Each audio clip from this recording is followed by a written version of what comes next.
नमस्कार दोस्तों, स्वागत है आपका हमारे YouTube चैनल टेकवाला 13 में। आज के इस वीडियो में हम डिस्कस करने जा रहे हैं पावर फैक्टर 0.8 से 0.99 करने के लिए कितने केवीआर का कैपेसिटर लगाना पड़ेगा। जी हाँ दोस्तों, इंडस्ट्रीज़ में पावर फैक्टर इंप्रूवमेंट करने के लिए हम APFC पैनल का यूज में लेते हैं, जिससे हमारी रिएक्टिव पावर कम यूज में हो, लॉसेस कम हो और बिजली का बिल भी कम आए और गवर्नमेंट से हम रिबेट भी प्राप्त कर सकें।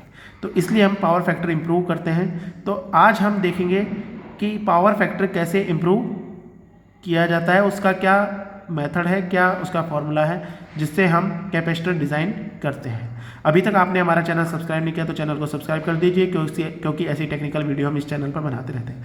तो चलिए शुरू करते हैं कि अगर मान लीजिए किसी प्लांट का लोड 100 किलोवाट है और मुझे 0.8 पावर फैक्टर से 0.99 पावर फैक्टर ले जाना है, तो कितने केवीआर का कैपेसिटर मुझे लगाना पड़ेगा।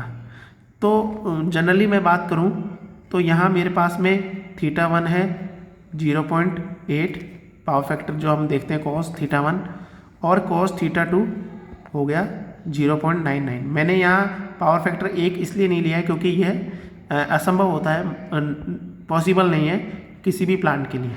तो मैंने यहाँ 0.99 वैल्यू ली हुई है। cos θ1 0.8, cos θ2 0.99।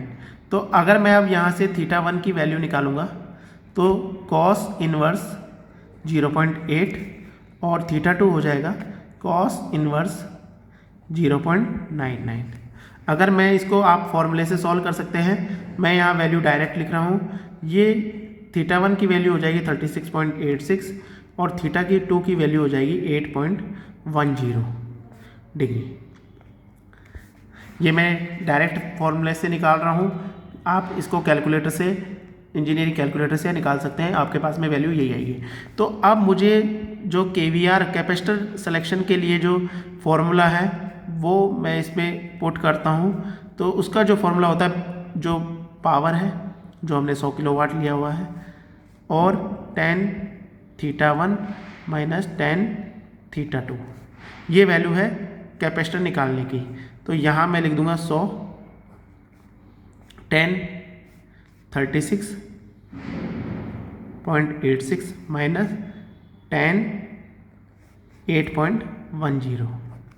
अगर मैं इसको सॉल्व करता हूँ तो tan 36.86 की वैल्यू आएगी, वो आप इंजीनियरिंग कैलकुलेटर निकाल सकते हैं, मैं डायरेक्ट लिख रहा हूँ 0.74, और 10.810 की जो वैल्यू होगी वो होगी 0.14।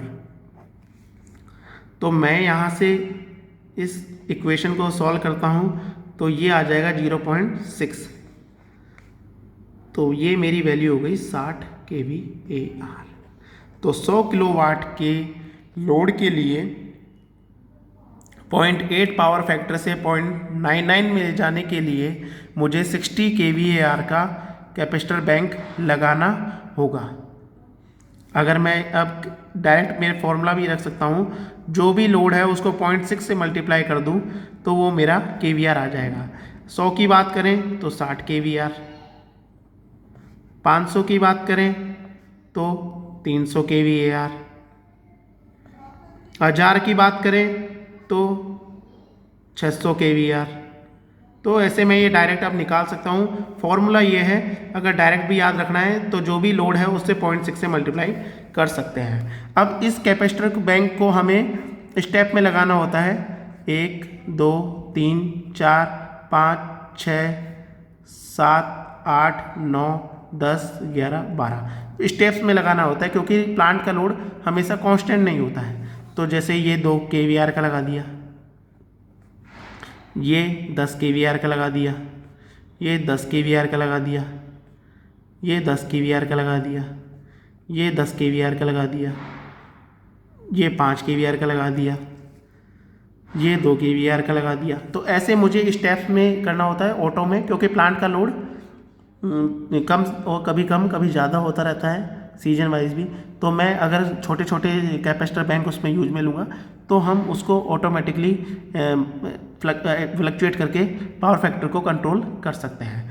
तो मेरा जो मेन पावर फैक्टर केवीआर निकालने का है कैपेसिटर, उसका जो है फॉर्मूला ये है जिसको मैंने आपको अच्छे से समझा दिया है। यह वीडियो अच्छी लगी हो तो लाइक कमेंट शेयर जरूर कर दीजिएगा। धन्यवाद दोस्तों, जय हिंद दोस्तों।